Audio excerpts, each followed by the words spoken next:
maestra o maestro nato, ato ang mga magtutudlo, daghan kayong salamat sa inyong suporta sa mga eskwelahan, siyempre sa pag-eskwela sa ato ang mga anak ug ato ang mga apo. Daghan kaayo salamat sa inyo.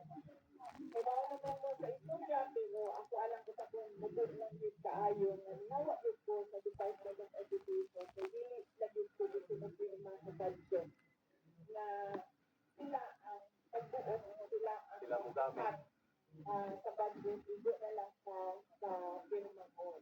So, kung tingnan yun ko sa ilang yun na lang na ako nga mapirma sa budget na ito nga tumaan lang sa mga pipila kapolitiko, especially sa sulod sa House of Representatives. So, lahat yan na lang yun na ginong ko nga tuhan na ng opisina na may Department of Education, na may Office of the Vice President, ibukan na lang na mo ang